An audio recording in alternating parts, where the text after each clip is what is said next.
The film begins with Riri Williams, whose request for MIT to extend her grant for another year is denied. She is expelled from the school after Dean Choi and Professor Wilkes discover that she has been helping other students and even schools plagiarize their work in exchange for money.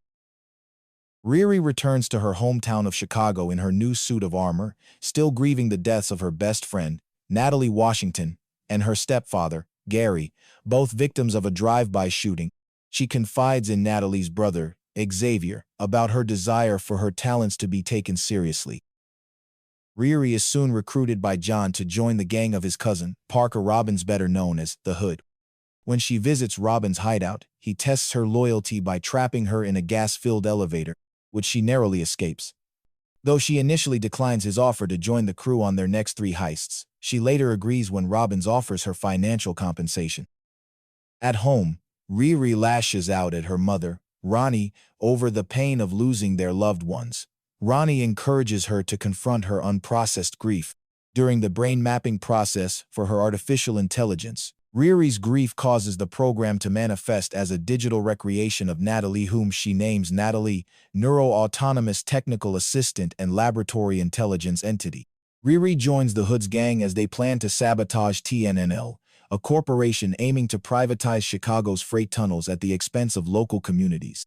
Their goal is to disrupt a demonstration using a virus and force the company into negotiations. However, Riri's suit isn't ready, so Natalie locates the nearest black market arms dealer, Joe McGillicuddy. When Natalie eerily recalls a memory of the real Natalie, Riri becomes unsettled and tethers the A to her laptop before heading to Joe's warehouse in Evanston. Riri pressures Joe into showing her his full collection, which is stocked off-site. Joe opens up about his late father, who believed in weapons manufacturing, while Joe sees technology as a means to help humanity.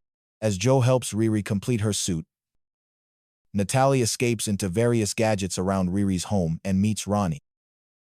The TNNL heist goes smoothly until Natalie malfunctions during the mission, causing Riri to drop the hard drive containing the virus.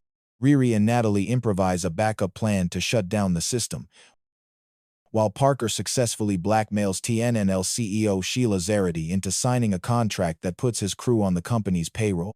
During the escape, Riri is confronted by a guard. Natalie glitches, and Parker shoots the guard.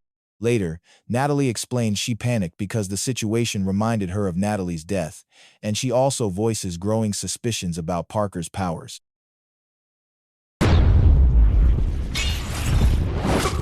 After attending a concert with Xavier, Riri speaks with her mother about Natalie. Ronnie urges her not to build another modeled after Gary, and Riri admits she doesn't fully understand where Natalie even came from.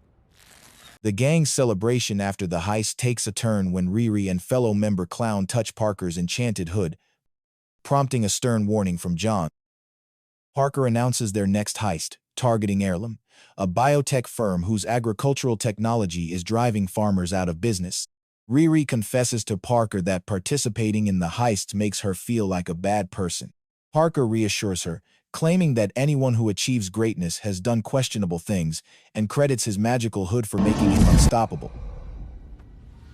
Natalie pressures Riri to upgrade her suit so she can function independently from it. When Rampage, a former member of the gang, is found dead, Riri decides to investigate Parker by stealing a piece of his hood.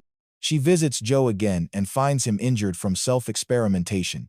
While tending to him, she discovers the ashes of Obadiah Stane. Joe reveals that his real name is Ezekiel, Zeke Stane, Obadiah's son.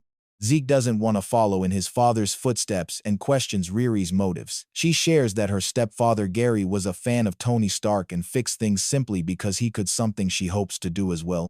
Touched, Zeke gives her the biomesh skin needed for her plan.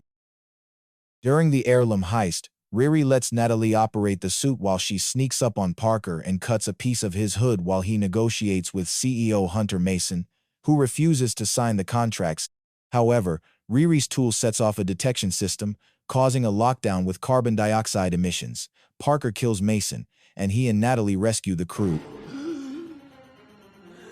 On the way out, Riri runs into John, who mistakenly believes she killed Parker after seeing the piece of hood in her possession. He confesses to killing Rampage, and the two fight. Natalie intervenes and saves Riri, leaving John to die. Panicked, Riri returns home only to realize she left the biomesh skin at the scene of John's death. Meanwhile, a grieving Parker contemplates giving up his role as the Hood until a vision reveals that Riri was responsible for John's death. If you liked this recap, please give the video a thumbs up, comment, share, and subscribe for more recaps. Thanks for watching. Stay tuned for the next movie recap.